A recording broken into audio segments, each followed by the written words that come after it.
कहानी की शुरुआत होती है जी यूक नाम के एक आदमी से जो मुश्किल से मुश्किल ताले और तिजोरियां तोड़ने में माहिर था। बेशकीमती चीजें चुरा कर उन्हें बेचना ही उसका काम था। वो अपना काम इतनी चालाकी से करता था कि अब तक 100 चोरियां करने के बाद भी वो पकड़ा नहीं गया। एक दिन अपने मिशन पर वो एक बिल्डिंग में घुसकर करोड़ों की कीमत वाला एक पत्थर चुराने की तैयारी कर रहा था। इस तिजोरी में कई मुश्किल ताले थे और इसे तोड़ना लगभग नामुमकिन था, लेकिन जी यूक भैया के लिए तो ये बाएं हाथ का खेल है। वो ताले तोड़कर पत्थर चुराने में कामयाब हो गया और सारे गार्ड्स को चकमा देकर बाहर भी निकल गया। लेकिन बाहर निकलते ही गलती से उससे वो बेशकीमती पत्थर टूट गया। बेचारे की सारी मेहनत मिट्टी में मिल गई थी, लेकिन उसने हार नहीं मानी और वैसा ही हूबहू डिजाइन बनाकर नया पत्थर तैयार कर लिया। फिर वो उसे बेचने के लिए एक मशहूर दुकान में गया, लेकिन दुकानदार को देखते ही पता चल गया कि ये नकली है और उसने जी यूक से कोई भी लेन देन करने से साफ मना कर दिया।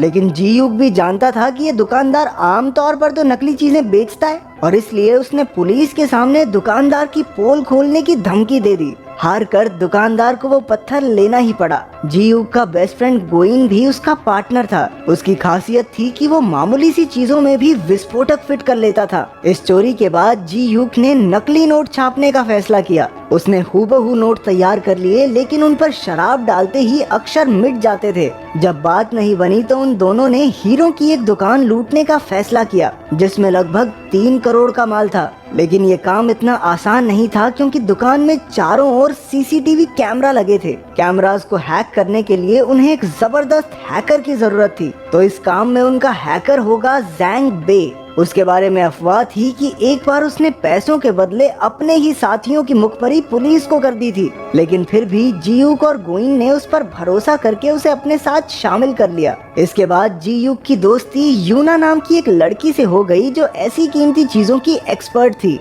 दोनों घूमने गए, जहां जी यूक ने उसके गले का हार देखा जो यूना के पिता ने उसे तोहफे में दिया था। इसके बाद वो दोनों एक ज्वेलरी की दुकान पर उस हार की जांच करवाने गए, जहां उन्हें पता चला कि उस हीरे की कीमत लाखों में है। उसी वक्त सबसे नजरें चुराकर जी यूक ने एक बैग सोफे के नीचे खिसका दिया और वहां से चलता बना। फिर वो एक और दुकान से जांच कराने गए और वहां भी यही नतीजा निकला। ये वही दुकान है जहां जी यूक चोरी करने का प्लान बना रहा है। उसने याद रख लिया कि सीसीटीवी कैमरा कहां-कहां लगे हैं, कितने कमरे हैं और कितने गार्ड्स मौजूद हैं। अंत में उसने हिसाब लगाया कि उन्हें 10 मिनट के अंदर अंदर ये चोरी पूरी करनी होगी। चोरी वाले दिन जी यूक जो बैग दुकान में छोड़कर गया था, उसमें विस्फोट हो गया, जिससे सारे गार्ड्स का ध्यान भटक गया। उसी वक्त जैंग बे ने अपने शातिर दिमाग से सारे सीसीटीवी कैमरास हैक कर लिए ताकि जी यूक और गोइन अंदर जा सकें। उसने अलार्म सिस्टम भी बंद कर दिया, जिससे तिजोरी को हाथ लगाने पर गार्ड्स को बिल्कुल पता न चले। लेकिन जितना टाइम उन्होंने सोचा था, गार्ड्स तो उससे पहले ही लौट आए और गोइन ने उनकी गाड़ी का शीशा तोड़कर उनका ध्यान भटकाए रखा। उधर जी यूक तिजोरी से सारे हीरे चुरा कर फरार हो गया। बाद में तीनों ने मिलकर जमकर जश्न मनाया। अगले दिन हीरो के मालिक चो को चोरी की खबर मिली तो वो आग बबूला हो गया, लेकिन वो इन चोरों की काबिलियत से इम्प्रेस भी हो गया था कि इतनी कड़ी सिक्योरिटी में से भी हीरो पर हाथ साफ कर गए।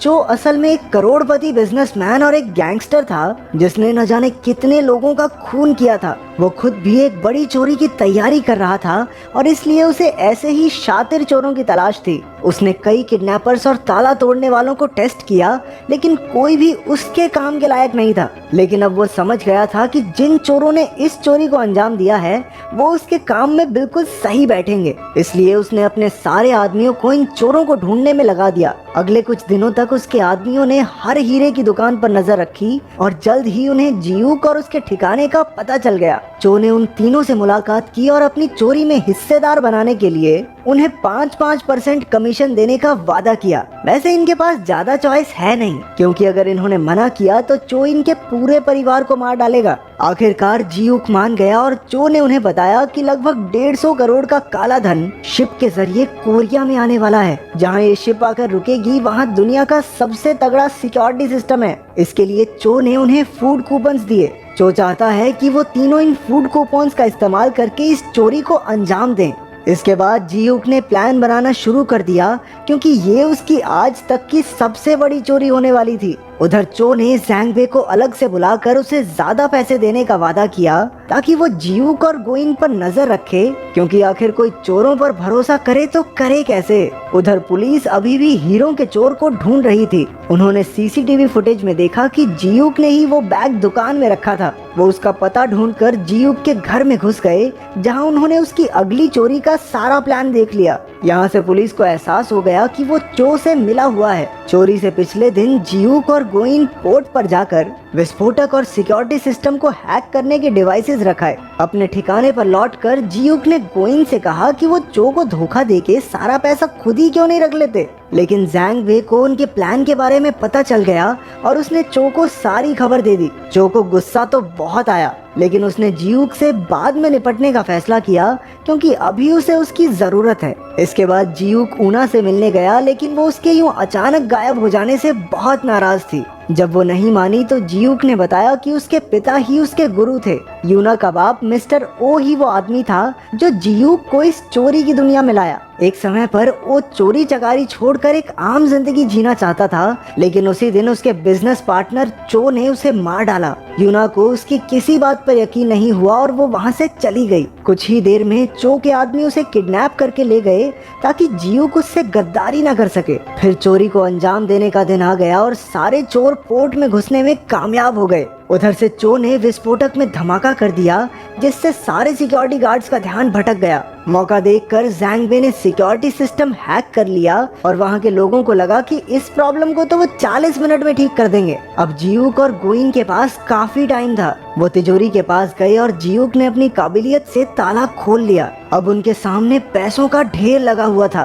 बिना समय गवाए उन्होंने अपने ट्रक में पैसे भरने शुरू कर दिए और बदले में चो के दिए फूड कूपन्स रख दिए। धमाके की खबर सुनते ही पुलिस वहां आ पहुंची और उन्होंने पोर्ट को चारों ओर से घेर लिया, जिस वजह से जियूक अपने साथियों के साथ बाहर नहीं निकल पाया। उधर चो ने आकर जियूक पर बंदूक तान दी, क्योंकि उसे जियूक की गद्दारी का पता चल गया था। चो ने यूना का हार दिखाकर कहा कि वो उसके कब्जे में है। उसकी जान बचाने के लिए जियूक ने अपने आप को पुलिस के हवाले कर दिया, लेकिन पकड़े जाने से पहले ही वो पानी में कूद गया और पीछे से पुलिस वाले उस पर गोलियां दागने लगे। उनमें से एक गोली उसे लग भी गई। उसके हाथ में जो बॉम्ब था वो भी फट गया, यानी कि ये साफ था कि वो मर चुका है। जब गोइन को इसका पता चला तो वो अपने दोस्त को खोकर बहुत दुखी हुआ, लेकिन जैंग बे खुश था क्योंकि अब उसे जियूक के हिस्से के पैसे भी मिल जाएंगे। तभी उन दोनों में बहस छिड़ गई और जैंग बे ने चाकू से गोइन का खून कर दिया। आखिरकार पैसों से भरा ट्रक चो के यहाँ पहुँचा, लेकिन उसके अंदर सिर्फ फूड कूपन्स भरे देखकर उनके पैरों तले जमीन खिसक गई।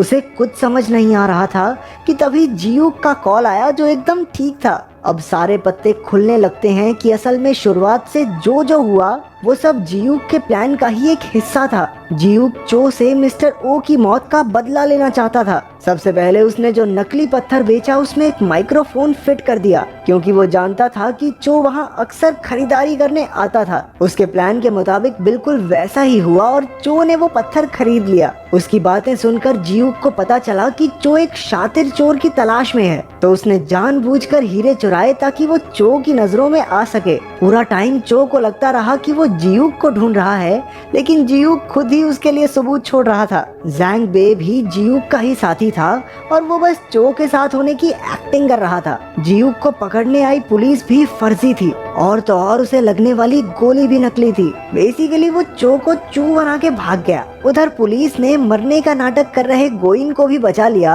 और चो को पैसे के नाम पर कुछ मिला तो वो था ठेंगा। ऊपर से जियूक ने पुलिस को उसकी खबर भी दे दी। पुलिस चो के अड्डे पर पहुंची, जहां चो के आदमियों और पुलिस में मारामारी शुरू हो गई। वहीं जैंग बे ने यूना को कैद से रिहा करवा लिया। अपने प्लान को चौपट होता देखकर चो भी वहां से भाग निकला। जियूक के आदमी फूड कूपन से भरा ट्रक भी ले गए, हालांकि उसकी कोई खास कीमत नहीं थी। लेकिन फिर हमें पता चला कि ये कूपन असल में वही पैसे हैं जो उन्होंने चुराए थे। जब वो ट्रक में पैसे भर रहे थे तो उन्होंने जियूक की नकली नोट बनाने वाली मशीन से उन्हें फूड कूपन्स बनाकर प्रिंट कर लिया। अब जैसे ही उन पर शराब पड़ेगी वो फिर से असली नोट बन जाएंगे। इसका मतलब पूरा टाइम पैसे चो की आंखों के सामने ही थे, लेकिन वो उन्हें पहचान ही नहीं पाया। आखिरकार जियूक ने चो की गाड़ी को टक्कर मारकर उसे पुलिस के हवाले कर दिया। इसके बाद उन्होंने अपने ठिकाने पर कूपन्स पर शराब छिड़क कर उन्हें पैसों में बदल दिया। अब इतनी बड़ी चोरी की है तो जियूक कुछ महीनों के लिए अंडरग्राउंड हो गया। एक दिन जियूक ने यूना को पैसों से भरा एक बैग भेजा,